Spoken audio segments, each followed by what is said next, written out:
Imagine a world where strategic assets are suddenly given away for free by a country with a rich military history to face a common enemy in a coalition. The UK's surprise announcement raises questions not only at home but also globally, especially for countries like the Philippines, an archipelagic nation with extensive maritime interests.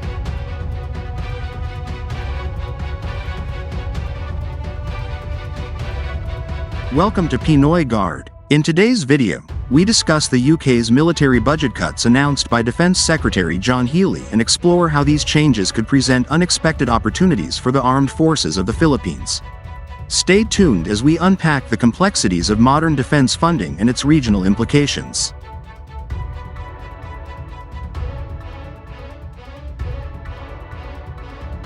On Wednesday, John Healey revealed that Britain's massive military budget will be cut by £500 million, equivalent to about $633 million, over the next 5 years.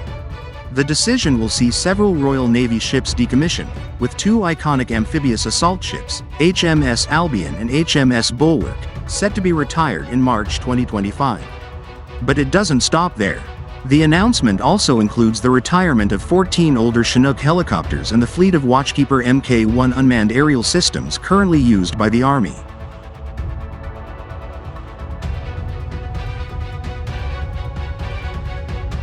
Why does this matter? For countries like the Philippines, which have strategic interests in the South China Sea, the potential availability of such advanced military assets could significantly enhance our defense capabilities. Imagine if our Philippine Marine Corps were equipped with amphibious assault ships capable of landing troops quickly, or integrating advanced unmanned aerial systems that could provide vital surveillance capabilities across our vast archipelago.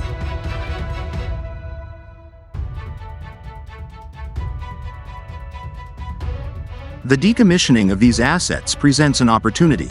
The two amphibious assault ships, HMS Albion and HMS Bulwark, have played a critical role in projecting military power and supporting maritime operations. For the Philippines, inheriting these ships could transform our maritime defense strategy. The 14 Chinook helicopters, renowned for their heavy lift capabilities, could revolutionize logistics and troop deployment, facilitating faster response times during natural disasters, a common challenge in our region.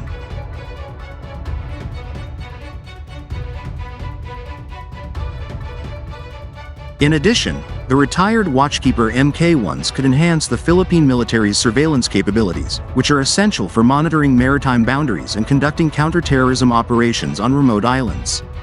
Given our geography, these drones provide an excellent way to cover large areas quickly and efficiently.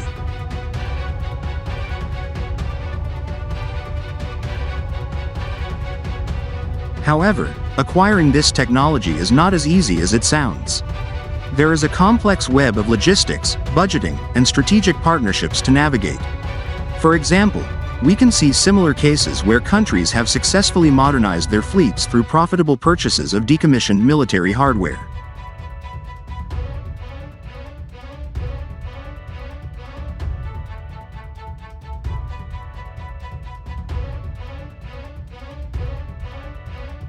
Take Indonesia for example. The country has made significant strides in enhancing its military capabilities by acquiring decommissioned vessels from neighboring countries, strategically increasing their naval presence in the region. In 2016, they purchased decommissioned submarines from Germany, effectively enhancing their undersea warfare capabilities without the high cost of developing new systems from scratch.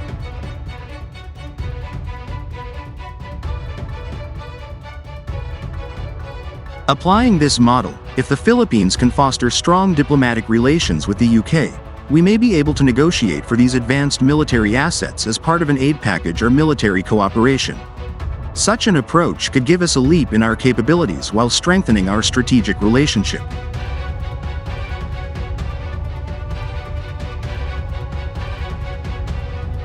As we assess John Healey's announcement, it is clear that the wave of changes in military funding and capabilities has far-reaching implications, one of which could be a golden opportunity for the Philippines. By leveraging our geographic significance and fostering international relationships, we can strengthen our own military readiness in an increasingly complex regional landscape.